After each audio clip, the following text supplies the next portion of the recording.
Hello everyone, welcome to Ideal Study Centre. दोस्तों, हम लोग आज के इस वीडियो में जो 18 मार्च 2026 का चेतना सत्र है उसके कंटेंट को हम लोग देखते हैं। जैसे कि आप जानते हैं, राष्ट्रगीत वंदे मातरम है। सर्वधर्म प्रार्थना इतनी शक्ति हमें देना दाता। बिहार राज्य प्रार्थना है, मेरी रफ्तार पे सूरज की किरणें नाज करे। आज का दिन जो है, आज 18 मार्च है।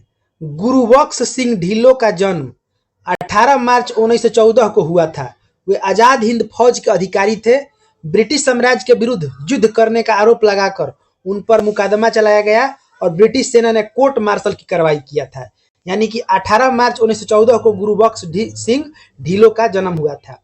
एक और 18 मार्च से रिलेटेड जो दिवस, आयुध निर्माण दिवस। भारत में प्रति वर्ष 18 मार्च को आयुध निर्माण दिवस मनाया जाता है। रक्षा मंत्रालय के अंतर्गत आने वाले रक्षा उत्पाद विभाग को राष्ट्र की रक्षा एवं सुरक्षा के लिए अवसंरचना संबंधी उत्पादों के व्यापक उत्पादन को विकसित करने के उद्देश्य से स्थापित किया गया था। रक्षा उत्पाद विभाग ही आयुध निर्माण संगठनों, सार्वजनिक क्षेत्र की रक्षा उपक्रमों का स्वायत्त संस्थानों की देखरेख करता है।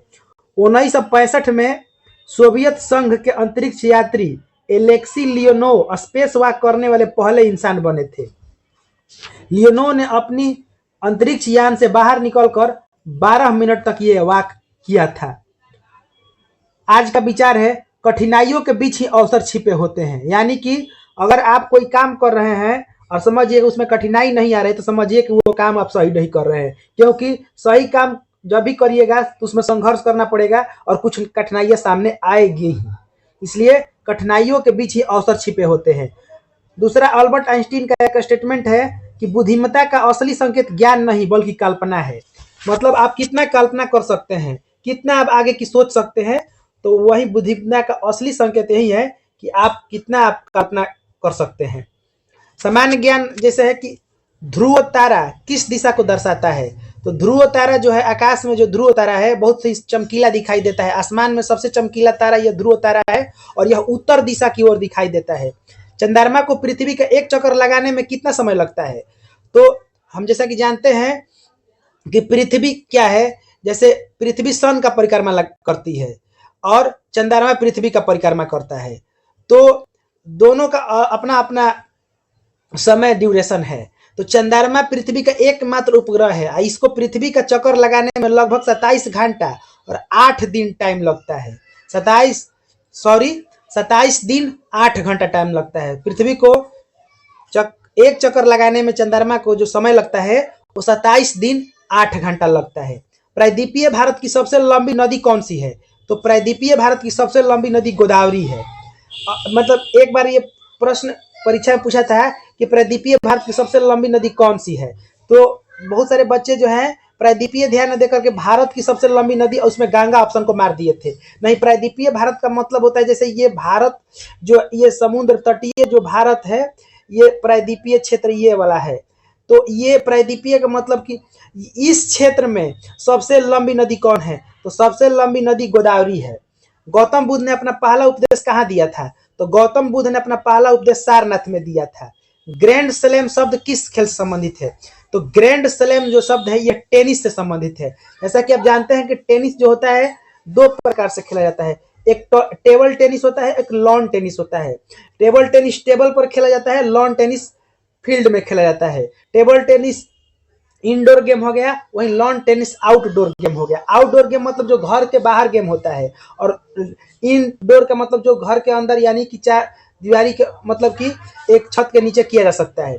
तो टेनिस जो लॉन टेनिस है वो दो टाइप का होता है, एक ग्रास कोर्ट पे होता है और हार्ड कोर्ट पे होता है।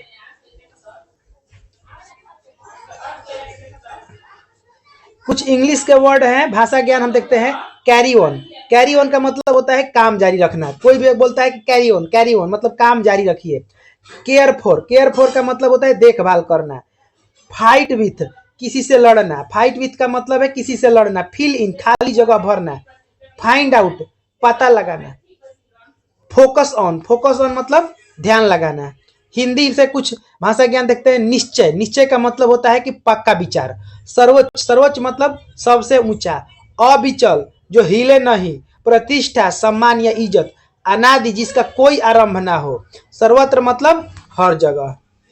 अब हम लोग आज के प्रेरक प्रसंग में डॉक्टर कलाम, जो एपीजे अब्दुल कलाम, जिसको मिसाइल मैन भी कहा जाता है, मिसाइल मैन ऑफ इंडिया, उनके बारे में कुछ हम लोग कहानी देखेंगे। डॉक्टर कलाम जो है वह बचपन रामेश्वरम की गलियों में अखबार बेचते हुए, डॉक्टर कलाम का जो बचपन था वो रामेश्वरम की, तमिलनाडु में जो रामेश्वरम है उसी गलियों में अखबार बेचते हुए बीता। उनका सबसे बड़ा सपना था कि भारतीय वायुसेना में एक फाइटर पायलट बनना। इसके लिए उन्होंने कड़ी मेहनत और देहरादून में साक्षात्कार इंटरव्यू देने गए। कुल 25 उम्मीदवार थे और केवल 8 का चयन होना था। जब परिणाम आया तो कलाम साहब 9वें स्थान पर थे। वे सिर्फ एक रैंक से अपने जीवन के सबसे बड़े सपने से चूक गए। वे बुरी तरह टूट चुके थे। वे ऋषिकेश गए और वहां स्वामी शिवानंद से मिले। स्वामी जी ने उनसे एक ऐसी बात कही जिनसे उनका जीवन ही बदल गया। बेटा, इस विफलता को स्वीकार करो, शायद ईश्वर ने तुम्हारे लिए पायलट बनने से भी बड़ा कोई दूसरा मकसद तय कर रखा है। वर्षों बाद 1979 में कलाम साहब भारत के पहले सैटेलाइट लॉन्च व्हीकल SLV मतलब सैटेलाइट लॉन्च व्हीकल 3 मिशन के डायरेक्टर थे। पूरा देश इस लॉन्च का इंतजार कर रहा था। जैसे ही रॉकेट उड़ा, कुछ ही सेकंड में वो अनियंत्रित होकर बंगाल की खाड़ी में जा गिरा। यह एक बहुत बड़ी वैज्ञानिक विफलता थी। कलाम साहब घबराए हुए थे कि वे प्रेस को क्या जवाब देंगे। तब उनके गुरु और इसरो के तत्कालीन अध्यक्ष सतीश धवन के माइक संभाला और कहा कि आज हम असफल हुए हैं, लेकिन मुझे अपनी टीम पर पूरा भरोसा है। अगली बार जब हम जरूर सफल होंगे। अगले साल जब मिशन सफल हुआ तो सतीश धवन ने कलाम साहब को आगे कर दिया और खुद पीछे हट गए। कलाम साहब ने यहाँ सच्चे नेतृत्व का पाठ सीखा। असफलता की जिम्मेवारी खुद लो और सफलता के श्रेय अपने टीम को दो। देखिए कितनी बड़ी बात है। जब आप असफल होते हैं तो उसका जिम्मेवारी आप खुद लीजिए कि मेरे वजह से असफलता हुई, मैं असफल हुआ हूँ। लेकिन जब आप सफल होइए तो खुद का श्रेय नहीं लेकर के, पूरा क्रेडिट अपने नहीं लेकर के, पूरे टीम को आप थैंक यू बोलिए, सबको धन्यवाद दीजिए। और इस प्रेरक प्रसंग से एक बात और सीखनी है कि हमें जीवन में कभी भी असफलता से घबराना नहीं चाहिए, क्योंकि असफलता ही सफलता की सीढ़ी होती है। व्यक्ति जब जन्म लेता है तो वह चलने से पहले बार बार गिरता है, बार बार वो प्रयास करता है, लेकिन एक दिन वही बहुत तेज धावक बन जाता है। उसी तरह से आप कोई भी आप सपना पालिए और सपने में अगर आप असफल भी होते हैं तो सोचिए कि हम उस मतलब कि लायक नहीं है, उसके अनुसार हमको और मेहनत करना होगा, उसके लिए आपको और टाइम देना होगा और हमको देखना होगा कि हमें कहाँ कमी रह गई है जिससे हम अपने आप को और सफल बना सके। और अगर आप किसी क्षेत्र में असफल भी होते हैं, फेलियर भी होते हैं, तो ये सोच करके आप सकारात्मक सोचिए कि लगता है कि इससे भी अच्छा हमको कहीं दूसरे जगह स्थान मिलने वाला है। तो चलिए हम लोग चलते हैं नेक्स्ट पेज पर। समस्याओं को उसकी मानसिकता से हल नहीं किया सकता जिससे उन्हें पैदा किया गया था। मतलब कि समस्या कोई भी जिससे पैदा हुआ है उसे नहीं हल किया जा सकता है, बल्कि समस्या का समाधान खोज करके उसको हल किया जा सकता है।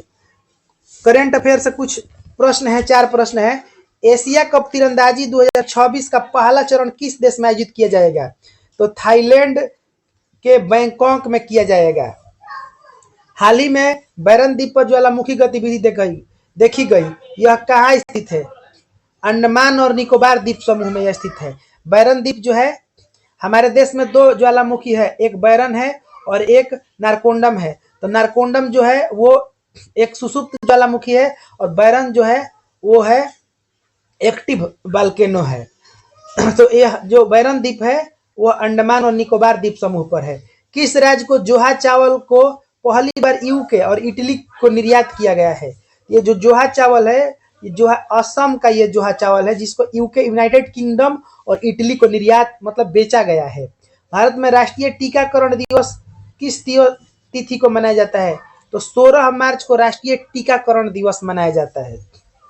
अजंता की गुफाएं किस काल का प्रतिनिधित्व करती है? ये प्रश्न पहले भी आ चुका है। इसमें देखिए अजंता ता है ना, अजंता यानी गुप्ता, गुप्ता माने गुप्त। तो अजंता की जो गुफाएं हैं वह गुप्त काल का प्रतिनिधित्व करती है। शिकागो धर्म सम्मेलन में विवेकानंद ने कब भाग लिया था? शिकागो धर्म सम्मेलन में 1893 में विवेकानंद ने भाग लिया था। वहां पर सर्वधर्म सम्मेलन था जिसमें विवेकानंद जो थे वह हिंदू धर्म के प्रचार के लिए गए थे और उन्होंने वहां पर बोला था, ladies and gentleman of America, यानी मेरे अमेरिका के भाइयों और बहनों, जब उन्होंने माइक में बोला था तो अमेरिका के दर्शकों ने उन्हें तालियों से स्वागत किया था। मतदान की आयु 21 से घटाकर 18 वर्ष की संशोधन के द्वारा किया गया। 61वां संविधान संशोधन के द्वारा जो है मतदान की आयु पहले 21 वर्ष थी, उसको घटा कर 18 वर्ष कर दिया गया। यानी कि आज के टाइम में 18 वर्ष का कोई भी व्यक्ति जो हो गया है, वह अगर उसका वोटर लिस्ट में नाम है तो मतदान कर सकता है, वोट कर सकता है। भारत का सबसे छोटा केंद्र शासित प्रदेश कौन है? तो लक्षद्वीप। जैसा कि आपको पता होगा कि भारत में कुल जो है 28 राज्य हैं और 8 केंद्र शासित प्रदेश हैं, और इस 28 राज्य में सबसे छोटा जो राज्य है वो है, तो सबसे छोटा राज्य जो है वह गोवा है। अगर जनसंख्या के लिहाज से देखा जाए तो सबसे छोटा राज्य सिक्किम हो जाएगा। क्षेत्रफल के हिसाब से सबसे छोटा राज्य गोवा है, और केंद्र शासित प्रदेश जो 8 गो है, इसमें सबसे छोटा राज्य जो है लक्षद्वीप है। भारत की पहली परमाणु पनडुब्बी का नाम क्या था? तो INS अरिहंत था। मतलब INS मतलब Indian naval ship. INS Arihant जो है भारत का पहला परमाणु पनडुब्बी है। भाषा ज्ञान में यहाँ पर दिया गया है कि हृदय विदारक का मतलब होता है दिल को दहला देने वाला हृदय विदारक। अग्रगामी मतलब आगे चलने वाला। परिस्थिति जन्य मतलब हालात के अनुसार पैदा हुआ। उत्कृष्टता मतलब श्रेष्ठ होने का गुण। व्याख्यात्मक मतलब विस्तार से बताने वाला। अभिभूत मतलब भावुक हो जाना। इंग्लिश में सी ऑफ किसी को विदा करने जाना। शो ऑफ अपने संपत्ति या गुणों का दिखावा करना। शो ऑफ का मतलब होता है अपने संपत्ति या गुणों का जब आप दिखावा करते हैं उसको शो ऑफ कहते हैं। स्टैंड बाई मतलब समर्थन देने या मदद के लिए तैयार रहना। स्टिक टू अपनी बात या नियम पर डटे रहना, मतलब एकदम स्टिक है। सम अप मतलब संक्षेप में निष्कर्ष निकालना। बिहार विशेष से 4 प्रश्न दिए हुए हैं। जयप्रकाश नारायण को मैगसेसे पुरस्कार किस वर्ष दिया गया था? 1965 में। जयप्रकाश नारायण संपूर्ण क्रांति का नारा दिए थे, और ये बिहार के जयप्रकाश नारायण एक स्वतंत्रता सेनानी थे, जो कि इनको मैगसेसे पुरस्कार 1965 में दिया गया था। 9 अगस्त 1942 को राजेंद्र प्रसाद को गिरफ्तार करके किस जेल में रखा गया था? इनको बांकीपुर जेल में रखा गया था। जब भारत छोड़ो आंदोलन स्टार्ट हुआ 8 अगस्त 1942 को, तो ऑपरेशन 0 आवर चला करके 12 बजे रात में ही बड़े बड़े नेताओं को पकड़ करके उनको जेल में डाल दिया गया, नजरबंद करके रख दिया गया। तो उसी टाइम में राजेंद्र प्रसाद को बांकीपुर जेल में पटना में रखा गया था। साइमन कमीशन पटना कब आया था? तो साइमन कमीशन का गठन हुआ था 1927 में, लेकिन ये पटना आया था 12 दिसंबर 1928 को। अखिल भारतीय किसान सभा के प्रथम अध्यक्ष कौन थे? तो स्वामी शाहजानंद सरस्वती। अखिल भारतीय किसान सभा का स्थापना लखनऊ में 1936 में किया गया था, और इसके जो प्रथम अध्यक्ष थे किसान नेता स्वामी शाहजानंद सरस्वती थे। तो चलिए आज का ये चेतना सत्र जो समाप्त होता है, मिलते हम लोग अगले दिन नेक्स्ट वीडियो में। तब तक के लिए जय श्री कृष्ण, राधे राधे, नमस्कार।